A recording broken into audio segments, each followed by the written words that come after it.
Baiklah, ini lanjutan yang part 1 ya. Sekarang part 2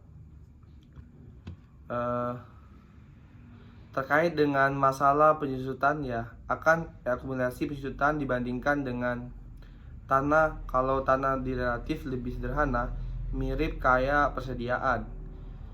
Kemudian ini kita mulai dari transaksi penjualan dari aset tetap. Mulai penjualan untuk aset tetap yang tidak disusutkan. Jadi sudah saya jelaskan konsepnya. Kita langsung lihat skenario hubungannya dengan penjualan aset tetap.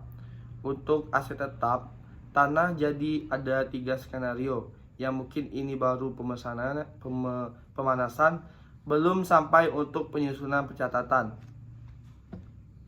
Keuangan konsolidasi ini hanya khusus pembahasan bagaimana dampak transaksi penjualan tanah dari induk kepada anak dengan 3 skenario. Kemungkinan skenario ya. Ini contohnya. Kemungkinan contoh PT Palapa sebagai perusahaan induk itu memiliki 100% saham di PT Samudra. Sebagai perusahaan anak, berikut informasi terkait dengan transaksi jual beli aset antara PT Palapa dengan PT Samudra. Kejadian pertama, PT Palapa sebagai perusahaan induk memperoleh tanah dari pihak non-afiliasi dengan harga peroleh 900 juta. Itu peristiwa pertama. Peristiwa kedua, PT Palapa sebagai perusahaan induk menjual tanahnya kepada PT Samudra. Sebagai perusahaan induk menjual tanahnya kepada PT Samudra sebagai harga 1 miliar.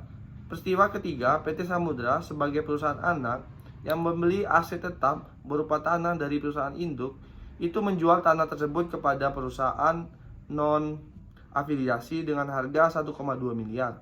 Maka ketiga peristiwa itu bisa digambarkan dalam gambar bagian seperti ini. Jadi ada peristiwa pertama, ada aset tetap berupa tanah, itu juga diperoleh induk.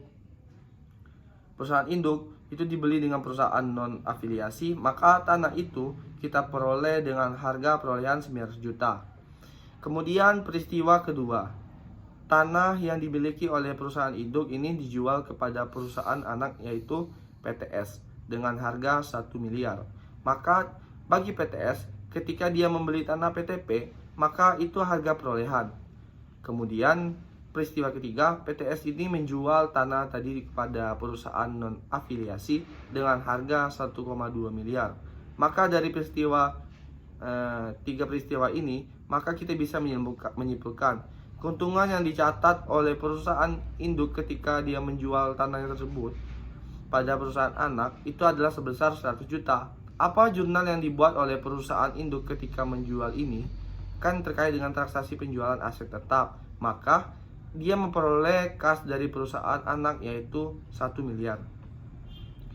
Kemudian yang akan menghapus tanahnya di posisi kredit sebesar harga perolehan yaitu 900 juta, dan dia akan mencatat adanya keuntungan dari penjualan tanah sebesar 100 juta.